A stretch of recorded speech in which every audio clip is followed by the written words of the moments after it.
자, 이 시간에 우리 하나님의 말씀을 같이 나누도록 하겠습니다. 오늘은 누가복음 2장에 있는 말씀 41절부터 51절까지 한 절씩 말씀을 교독하도록 하겠습니다. 그의 부모가 해마다 유월절이 되면 예루살렘으로 가더니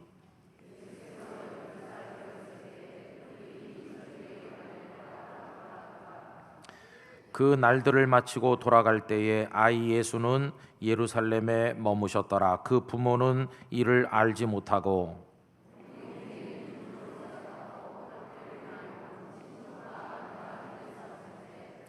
만나지 못함에 찾으면서 예루살렘에 돌아갔더니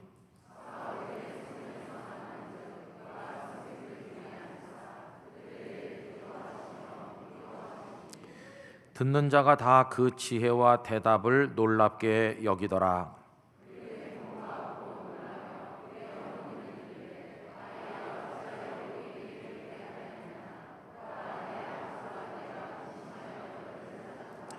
예수께서 이르시되 어찌하여 나를 찾으셨나이까? 내가 내 아버지 집에 있어야 될 줄을 알지 못하셨나이까? 하시니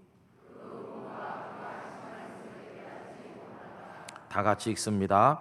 예수께서 함께 내려가사 나사렛에 이르러 순종하여 받드시더라. 그 어머니는 이 모든 말을 마음에 두니라. 아멘. 이 말씀이 우리 모두에게 은혜가 되기를 간절히 기원합니다. 예수님의 가족은 해마다 유월절이 되면 예루살렘까지 가셨습니다. 구약 성경에 보면 모든 이스라엘 사람, 특별히 남자들은 1년에 3번 그 절기가 될 때마다 하나님 앞에 가서 보이라 이렇게 하셨죠. 그런데 사방에 흩어져 사는 그들에게 있어서 이 일은 대단히 어려운 일이었습니다. 그럼에도 불구하고 방금 읽은 말씀 그대로 예수님의 가족은 절기 때마다 예루살렘으로 해마다 올라갔다고 했으니 그 마리아와 요셉 그리고 예수님께서 하나님께 얼마나 신실하고 충성되셨나 하는 것을 확인할 수가 있겠습니다. 저는 우리 땅끝교회 교우님들도 하나님 앞에 그렇게 신실하시고 충성된 믿음을 가지게 되시기를 바랍니다.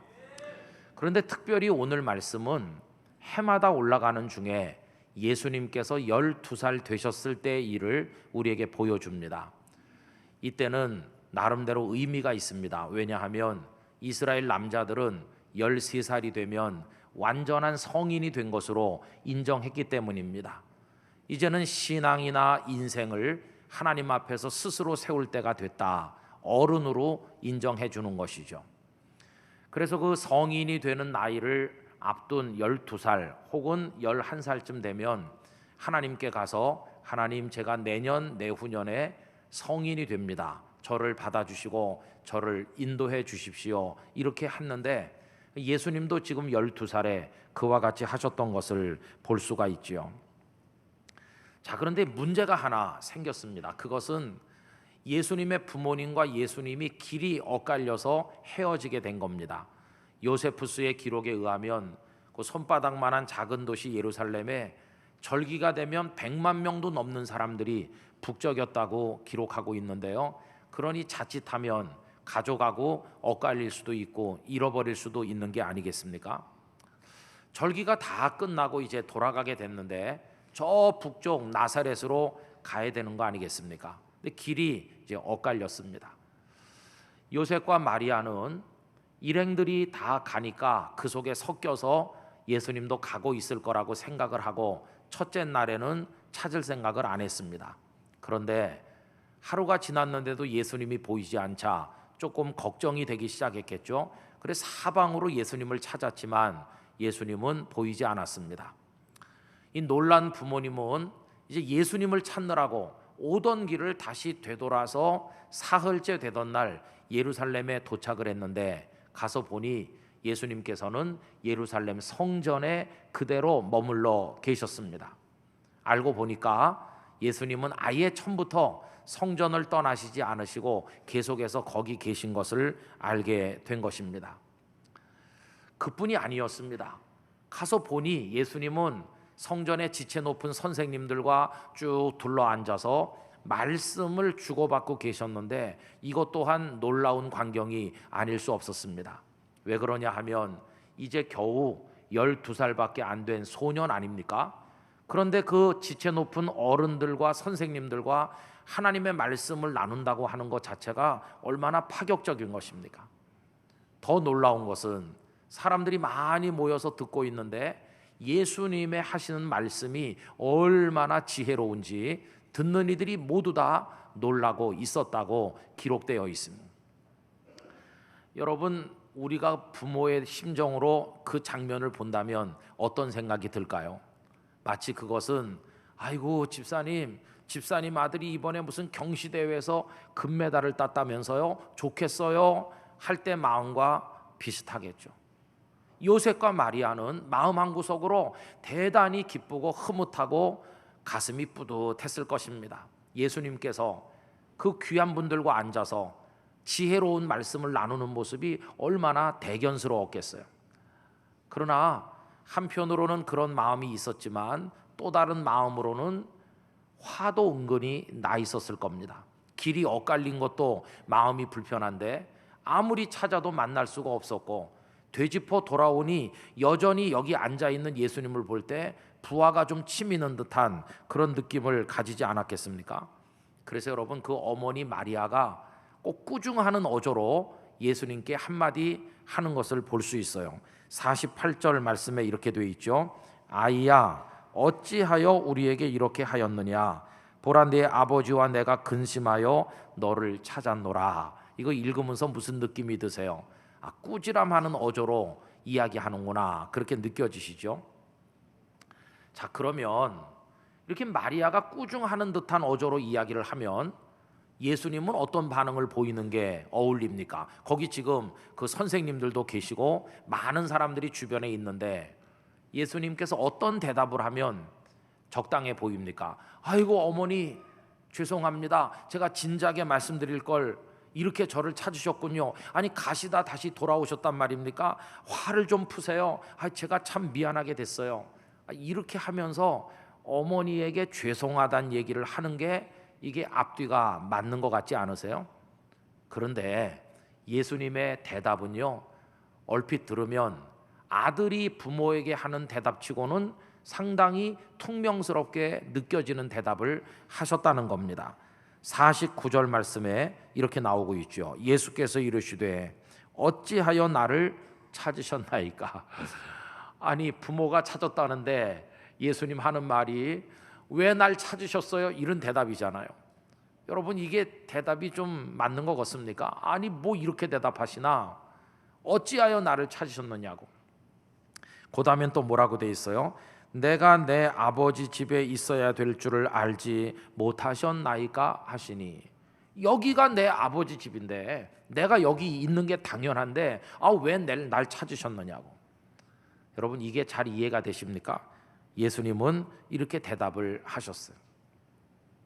그럼 우리가 상식적으로 기대하는 죄송합니다, 나를 찾게 해서 미안합니다, 화를 푸세요, 이런 부드러운 대답이 아니고 왜 나를 찾으셨느냐, 여기가 내 아버지 집인데, 이런 퉁명스러운 대답을 우리가 접하면서 왜 그런 대답을 하셨나 이런 생각을 가지죠. 근데 여러분, 여기 문제는요, 부드러운 대답이냐 퉁명스러운 대답이냐, 이런 대답이 상황에 맞는 거냐, 이런 문제가 아니에요. 지금은 우리가 여기서 읽어야 될 주제는, 아주 심각한 주제는 따로 있습니다. 그게 뭐냐 하면 예수님은 누구이신가, 예수님은 어떤 분이신가, 그 정체성에 관한 이야기가 이 어머니와 아들의 대화 속에 나타나 있다고 하는 것입니다. 그게 핵심이에요.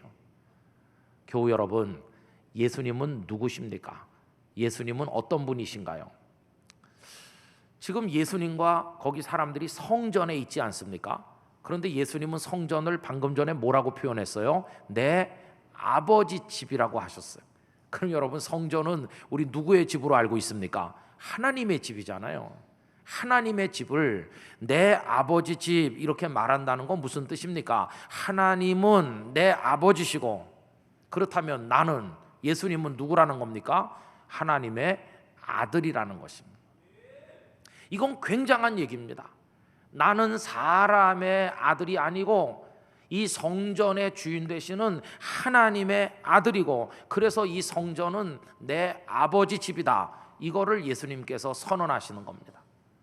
그래서 여러분, 예수님께서 당신의 입을 통하여 당신께서 하나님의 아들이시라는 사실을 모든 사람들 앞에 선포하는 장면이 바로 오늘 읽은 이 말씀이라 하는 것입니다. 여러분, 그렇습니다.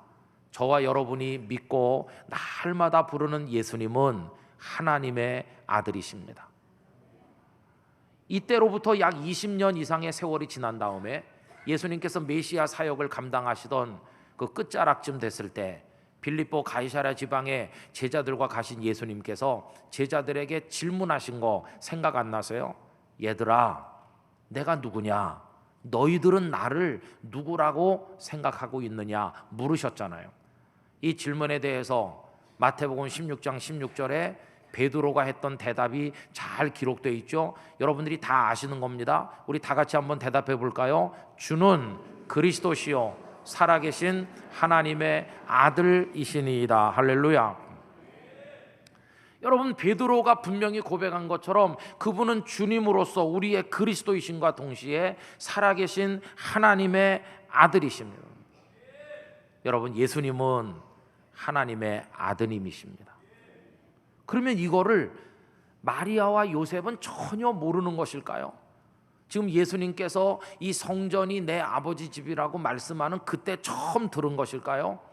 그렇지 않습니다. 벌써 오래전부터 이 요셉과 마리아는 알고 있었어요. 어떻게 알았을까요? 누가복음 1장에 보면 천사 가브리엘이 나사렛의 처녀 마리아에게 나타나서 네가 아들을 낳을 것인데 그분이 지극히 높으신 분의 아들이 될 거라고 이미 다 말씀해 주지 않았습니까? 여러분, 누가복음 1장 31절 32절 다 같이 읽겠습니다. 보라, 내가 잉태하여 아들을 낳으리니 그 이름을 예수라 하라. 그가 큰 자가 되고 지극히 높으신 이의 아들이라 일컬어질 것이요 주 하나님께서 그 조상 다윗의 왕위를 그에게 주시리니. 아멘. 지극히 높으신 이가 누구십니까? 하나님이세요. 그 하나님의 아드님이 너 마리아를 통해 태어날 텐데 이 땅에서 불릴 이름은 예수다. 이렇게 일찍 가르쳐 주셨잖아요. 마리아는 배가 불러오는 걸 느끼면서 아직도 처녀인 내가 배가 불러오는구나, 하나님의 아드님이시다, 이거 알고 있었잖아요. 그리고 그걸 혼자만 알았을까요? 아닙니다. 요셉에게 다 말해줬겠죠. 요셉도 가브리엘 천사를 만나지 않았습니까? 그래서 두 사람은 손을 꼭 잡고 얘기했을 겁니다. 당신 뱃속에 계신 분은 하나님의 아들이시다. 우리 두 사람은 하나님의 아들을 받아 모시는 특별하고 거룩한 사명을 받았으니 여보, 우리 잘합시다. 하나님의 아드님이세요. 그렇게 하지 않았어요. 그런데 문제가 뭐냐면요, 흘러가는 세월이 문제예요. 지금 예수님이 12살이 되셨으니까 12년 세월이 흘러갔잖아요. 세월은 우리의 기억을 빼앗아 갑니다. 흐릿하게 만들어요. 하나님의 아드님으로 예수님을 받았는데 이제는 망각이 돼가지고 하나님의 아드님이라는 생각은 점점 지워져 버리고 그냥 우리가 우리 자녀들을 내 새끼 하듯이 이 요셉과 마리아도 예수님을 자신들의 아들인 것처럼 생각을 하는 거예요. 그러니까 가던 길에서 예수님이 안 보이니까 화가 났고 거꾸로 찾아와 가지고 예수님을 발견하는 순간 화가 좀 나서 아까 그 마리아가 했던 것처럼 아이야 어찌하여 이렇게 하였느냐는 식으로 꾸지람하는 대답을 하게 된 것이. 여러분, 그렇게 했더니 예수님은 미안하다 이렇게 말한 게 아니라 내가 내 아버지 집에 있어야 된다는 걸 왜 모르시냐고. 얼마나 듣기에 따라서는 섭섭했겠어요.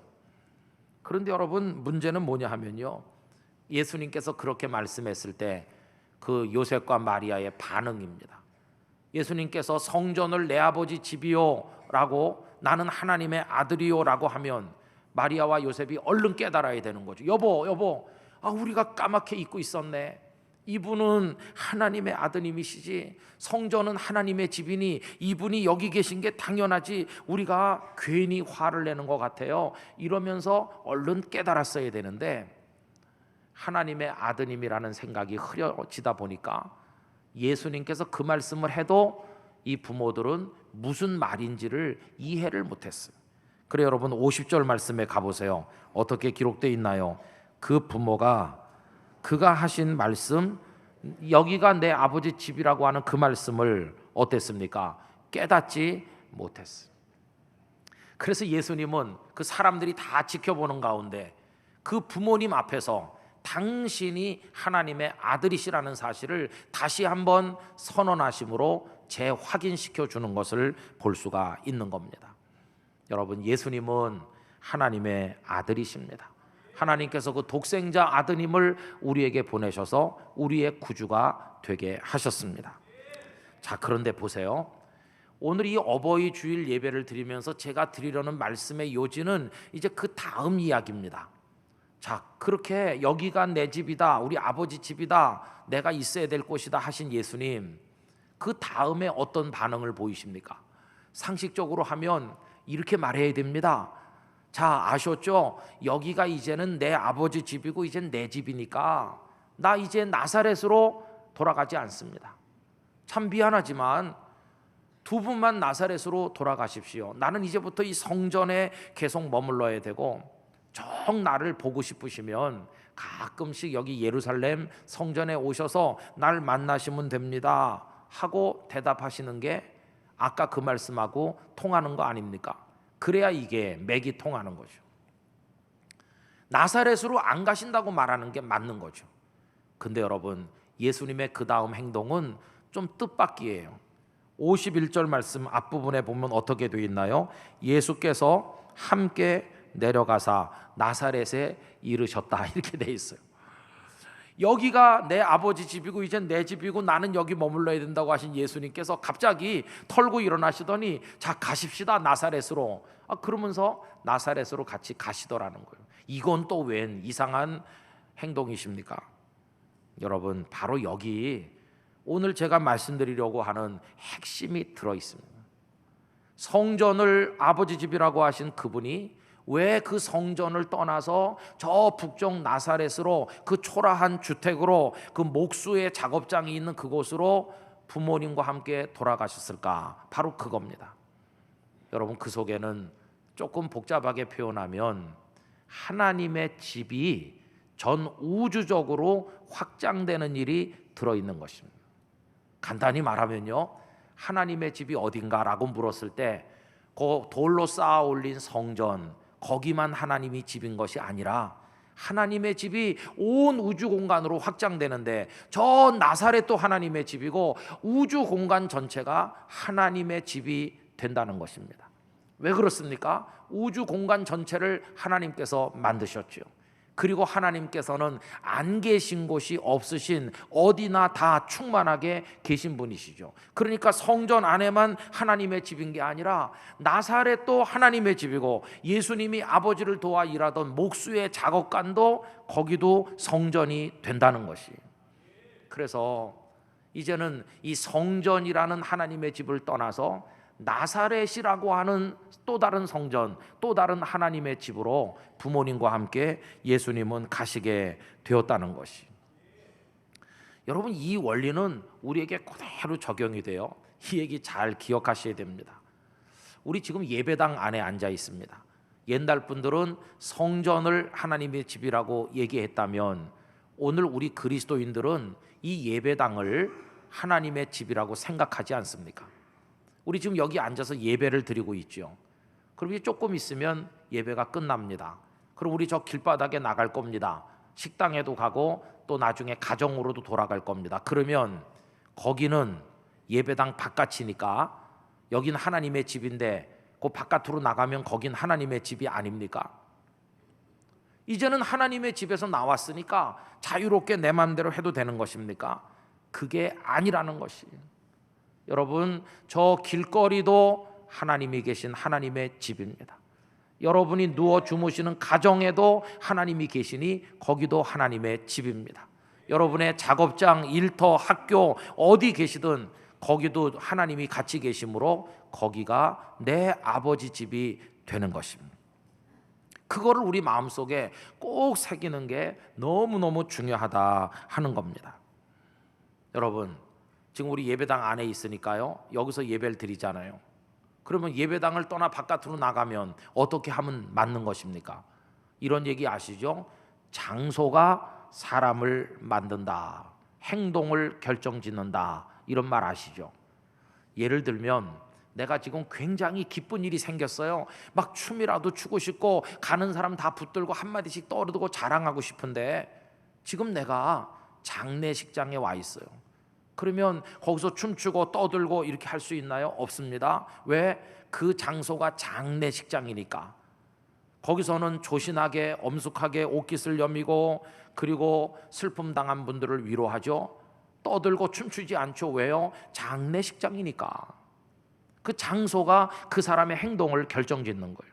그러면 여기 지금 우리 예배당에 있으니까 지금 우리 어떻게 합니까? 다 이렇게 옷깃을 여미고 엄숙하게 앉아서 하나님의 말씀을 나누면서 우리 지금 예배 드리잖아요. 이 장소가 예배당이니까요. 그러면 예배가 끝나서 나중에 나가면 거기는 예배당도 아니고 하나님의 집도 아니니까 내 마음대로 떠들어대고 말하고 내 욕망을 분출해도 되는 것입니까? 여러분, 그게 아니라는 것이에요. 그 바깥에도 하나님이 계셔서 그 바깥에도 하나님의 집인 것이고 거기도 예배당인 것이에요.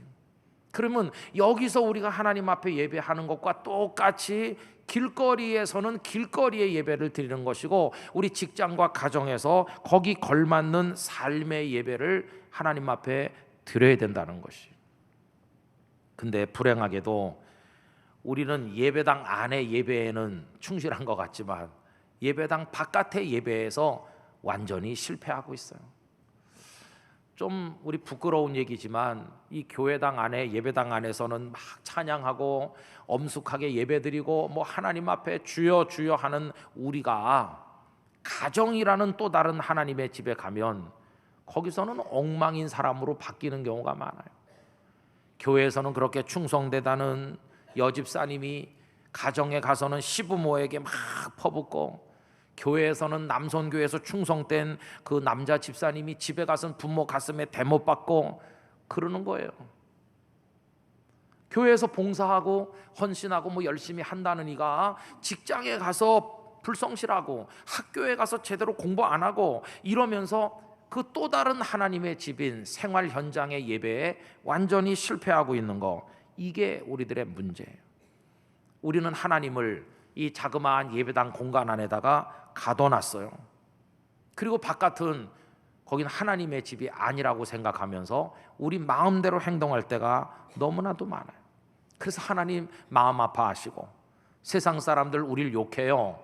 저 예수쟁이들 저 교회 안에서는 거룩해 보이더니 나오니까 딴판이네, 이렇게 우리를 비난해도 아무 할 말이 없다는 것입니다. 저는 오늘 산부 예배 오신 우리 교우님들이 예수님을 배우시길 바랍니다. 예수님처럼 하시면 틀림없어요. 그럼 예수님은 나사렛에 가셨잖아요. 부모님 모시고. 나사렛도 내 아버지 집이다. 하나님의 집이 확장되잖아요. 그럼 나사렛에 가서 어떻게 사셨나? 여러분, 오늘 읽은 말씀 51절 중간에 보면 나사렛에 이르신 예수님이 어떻게 하셨다고 되어 있나요? 순종하여 받드시더라. 누구에게 순종했습니까? 요셉과 마리아, 그 육신의 부모님에게 순종해서 받드셨대요. 그거를 두 글자 우리식 말로 하면 뭘 하셨다는 겁니까? 효도하셨다는 거예요. 효도. 왜 그렇게 하셨습니까? 그게 바로 하나님 아버지의 뜻이거든요. 여러분, 하나님께서 우리에게 주신 10가지 계명 중에 5번째 계명이 뭡니까? 네 부모를 공경하라는 거예요. 효도해라. 이게 하나님의 계명이거든요. 그리고 예수님은 부모에게 효도함으로 하늘 아버지의 뜻을 이루셔서 부모님을 기쁘게 해드렸고 그걸 통해서 하늘의 아버지께 효도라는 이름의 예배를 그 나사렛 가정에서 나사렛 목수의 작업장에서 올려드렸다고 하는 것이. 그렇게 하시는 동안 나사렛도 예루살렘과 똑같아졌고 그 작업장도 예루살렘 성전처럼 거룩한 아버지의 집이 되어 예수님은 생활의 예배를, 효도의 예배를 하나님 앞에 올려드리게 된 것이었습니다. 여러분, 이것이 확장돼 가지고 그 절정이 어딘지 아세요? 골고다 언덕입니다. 십자가에 매달리는 죄수들을 거기서 수시로 매달아 거기 사람들의 피가 흘러내려 그리고 사람들의 시체가 주변에 다 묻히고 부정하고 또 부정한 골고다 언덕에 우리 예수님 마지막에 가셨잖아요. 그런데 어디나 하나님 아버지가 계시고 어디나 제사를 예배를 받으시는 분이기 때문에 예수님께는 골고다 언덕도 훌륭한 하나님의 집 성전이 된 것이에요. 그 골고다 언덕이라는 이상한 성전에서 우리 예수님은 십자가라는 이름의 예배를 하늘 아버지께 올려드리신 것이었어요. 십자가에 매달려 흘리시는 땀방울은 예수님의 찬송이었고 거기서 쏟으시는 그 피 한 방울 한 방울이 예수님의 기도였습니다. 그 십자가가 곧 예배였습니다. 그래서 골고다라는 예배당에서 십자가라는 최고의 예배를 하늘 아버지께 올려드리신 분이 우리 예수님이셨다고 하는 것입니다. 여러분, 예수님처럼 하시면 됩니다. 이 예배당 안에서의 예배에 성공하시기를 축복하고요. 이 예배가 끝나면 그 다음에는 하나님의 집이 우리 머무는 어디나 다 하나님의 집인 걸 알고 거기서도 아름다운 예배를 드리시게 되기를 바라는 것입니다. 이것이 하나님이 원하시는 거룩한 산 제물인 것입니다. 로마서 12장 1절과 2절 우리 큰 소리로 다 같이 읽겠습니다. 그러므로 형제들아 내가 하나님의 모든 자비하심으로 너희를 권하노니 너희 몸을 하나님이 기뻐하시는 거룩한 산 제물로 드리라. 이는 너희가 드릴 영적 예배니라. 너희는 이 세대를 본받지 말고 오직 마음을 새롭게 함으로 변화를 받아 하나님의 선하시고 기뻐하시고 온전하신 뜻이 무엇인지 분별하도록 하라. 아멘. 하나님 아버지, 저 오늘 예배당에 가서 예배 드렸어요. 그래, 내가 너의 예배 잘 받았다. 근데 지금은 집에 왔습니다. 그래, 너 또 다른 예배당에 왔구나. 여기도 내가 있다. 아버지의 뜻은 무엇입니까? 나의 선하고 기뻐하고 온전한 뜻은 저 건넌방에 계신 너의 부모님에게 효도하는 거다. 알겠습니다. 그래서 부모님의 늙은 몸을 주물러 드리고 힘든 마음을 위로해 드리고 부모님을 잘 모시면 하늘의 하나님께서 야, 너 집에서도 예배 잘 드리는구나 그러면서 기뻐하신다는 것이, 그게 바로 하나님 받으시고 싶어 하는 거룩한 산 제물인 것이. 여러분, 이런 식의 예배를 부모님에게 가정에서는 효도를 통해 올려드리고 남편과 아내가 서로 존경하고 하나됨을 통해서 하나님께 예배를 올려드리고 자녀를 주의 교훈과 율례로 양육함을 통해 예배를 올려드리고 직장에 가면 내가 몸담은 회사가 부흥할 수 있도록 성실하게 일함으로써 예배를 드리고 학생들은 학교에 가면 열심히 공부하면서 하나님의 쓰심에 합당한 일꾼으로 자신을 개발하고 키워나가는을 통해서 하나님께 예배를 드린다고 하는 것이, 그게 바로 거룩한 산 제물이에요. 원래 제물은 살아있는 동물을 죽여가지고 각을 떠서 드리지 않았어요. 이제 하나님은 그런 제물에 별로 관심이 없으세요. 너희들 지금 펄펄 뛰고 살아있잖아. 살아있는 대로 그 삶을 통해 나에게 예배해라. 우주 공간 너희들이 있는 어디나 다 내 집이고 너희의 집이다. 이렇게 하나님께서 말씀을 하시는 것입니다. 그래서 여러분, 여기 예배당 안에서 오늘 지금 예배 드리는데 끝나고 나가면 예배가 끝났어요. 아니요, 좀 색다른 예배가 시작이 되는 거예요. 예배당 갔다 왔다고 말하지만 여러분이 계신 곳 거기도 예배당이라는 걸 기억하셔야 됩니다. 예수님께서 부모님과 함께 나사렛으로 가신 것처럼 여기 남항동 3가 여기 있는 예배당에서 예배가 끝나시면 이제 여러분의 나사렛으로 가시기를 바랍니다. 여러분의 나사렛에서, 여러분의 일터인 목수의 작업실에서, 여러분의 가정에서 거기서도 예배를 잘 드리시게 되기를 바랍니다. 부모님에게는 효도를 통해 가정을 따뜻하고 행복하게 만드는 그 사랑의 수고를 통해 직장과 학교에서 열심히 노력하심으로 여러분들의 예배를 드리시게 되기를 바라는 것입니다. 하나님 얼마나 기뻐하시겠어요. 그렇게 하면 말씀에 약속된 축복을 우리들에게 주실 줄로 믿습니다. 잠시 후에 부를 찬양 중간에 보면 이런 가사가 있어요. 이끄시는 대로 뜻하신 그곳에 나 있기 원합니다. 이끄시는 대로 순종하며 살겠습니다. 뜻하신 곳이 어디입니까? 하나님의 뜻이 있는 곳, 너 집에 있어라, 직장에 있어라, 학교에 있어라, 뜻하신 그곳에 내가 있잖아요. 거기가 내 아버지 집이고, 거기서 이끄시는 대로 순종하면서 사는 게, 그게 하나님을 예배하는 것이 되는 것이에요. 우리 땅끝 가족 여러분, 꼭 그렇게 하시게 되기를 바랍니다. 효도 많이 하시길 바랍니다. 오늘 어버이 주일인데 5년 전에 저희 어머니가 토요일 날 돌아가시고, 그래서 모셔다 놓고 그 다음 날이 어버이 주일이었던 게 생각이 났어요. 5년 전 어버이 주일에 어머니 시신을 모셔다 놓고 장례를 지내기 전에 주일 예배 드렸구나, 이렇게 생각이 나요. 여러분, 살아계실 때 잘해야 됩니다. 살아계실 때. 그래서 여러분들의 삶의 예배가 부모님을 통해서도 올려지고 모든 영역에 확장되기를 진심으로 기원합니다. 그렇게 할 때 여러분들의 가정에 하나님이 약속하신 복이 임할 텐데, 모두가 다 풍성한 그 하나님의 축복 가운데 평강한 삶을 누리시기를 예수님의 이름으로 축원드립니다. 기도하겠습니다. 하나님 아버지, 예배당에만 하나님이 계신 것이 아니라 어디나 하나님이 계시니 어디나 다 아버지의 집이 되는 줄 믿습니다. 이제 우리의 나사렛에서도 예수님이 모범을 보이신 것처럼 삶의 예배를 잘 드리게 하시고, 특별히 부모님께 효도라는 방식의 예배를 드릴 수 있도록 은혜를 내려 주옵소서. 우리 땅끝 가정들을 축복해 주시옵소서. 다 같이 한 목소리로 기도합시다. 할렐루야. 거룩하신 나의 하나님 아버지, 우리 땅끝 교회 성도들의 가정마다, 성도 한 분 한 분마다 하나님의 크신 은혜를 내려주시기를 원합니다. 아버지 하나님이여, 하나님의 집은 예루살렘 성전에 국한된 것이 아니라 나사렛도 하나님의 집이요 곳곳이 다 하나님의 집이었습니다. 예수님은 성전에서만 제사하신 것이 아니라 나사렛에서 부모님께 순종하여 받드시는 것을 통하여 하늘 아버지께 예배하셨습니다. 하나님께서 받으시기를 원하시는 거룩한 산 제물이 되어 저희들로 하나님을 영화롭게 하도록 축복을 허락하여 주시옵소서. 부모님에게 정말 정성을 다하는 하나님의 복된 자녀들 삼아 주시옵소서 믿습니다. 아멘.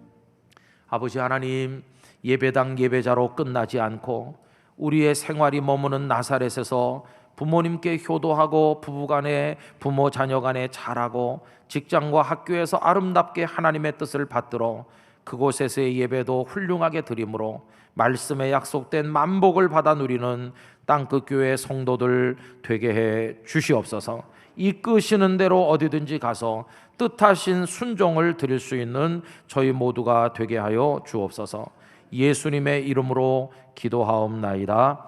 아멘.